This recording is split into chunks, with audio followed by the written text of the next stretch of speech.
But finishing up with Stewart Rhodes of oath-keepers.blogspot.com, let me tell everybody here how they're going to attack what you're doing.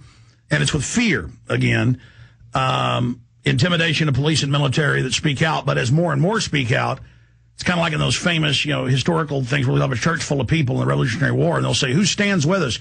It takes about a minute, and one guy steps forward, and then two step forward, and then everybody steps forward. Same thing with the Alamo in 1836. The enemy, and I bet if I Google this, it's already out there, it's going to say, don't sign up for this. It's feds getting your name in the list, and they're going to get you. You have to be, I've always said this, out in the open, resisting the New World Order, speaking out, involved. We are the majority. We have to shatter that illusion that we're not the majority, and we have to get past the mind game of fear. And so I think it's a great idea, whether it's anonymous, you write letters and post things, or other people should start other Oath Keeper sites, more groups, lots of people. But it's good, in my experience, just to go past the point of no return and to commit. We're only saying we'll follow our oath. That's how I got the city of Austin, was saying they were going to vote against the Patriot Act repudiation. They were going to vote for the Patriot Act and keep it. And I went in there, and I gave them an impassioned, the most powerful speech I probably ever given, because it was directly from my soul.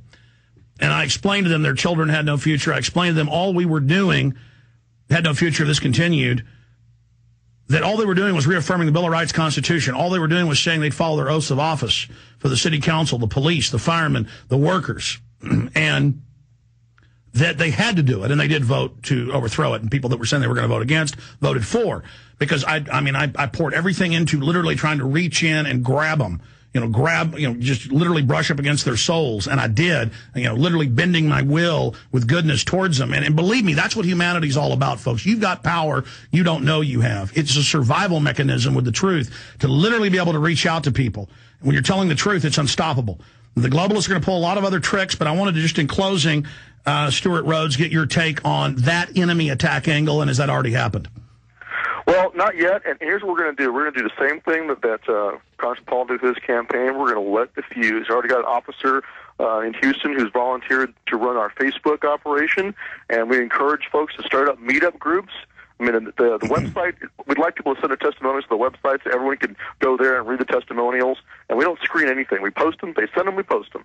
And but as far as for local and by groups, decentralizing, by decentralizing with meetups, it turns the engine loose where no intelligence unit, no group in the government could track or trace or stop what we're doing or try dirty tricks with anybody, because there's too many of us, and agents that are assigned to try to infiltrate or cause problems will convert over to our side, I'd say 80% of the time.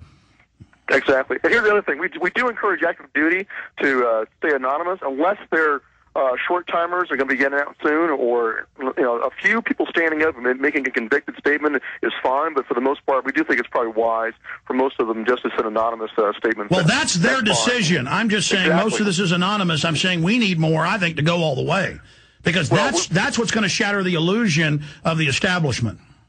I agree, but it's up to them. I just want them to know they can do it anonymously. They can go on there and any discussion and just post an anonymous comment, and we'll turn it into an anonymous post. And the veterans definitely should stand up and be counted, for sure. Yeah, I mean, they'll charge machine gun nests and fly helicopters into hell, but they won't stand up when the country's imploding. No, they are standing up. Sir, we commend you. The website, again, is oath-keepers.blogspot.com, or just Google Oath Keepers, and folks will find it that way. We'll talk to you in the near future. Awesome, sir.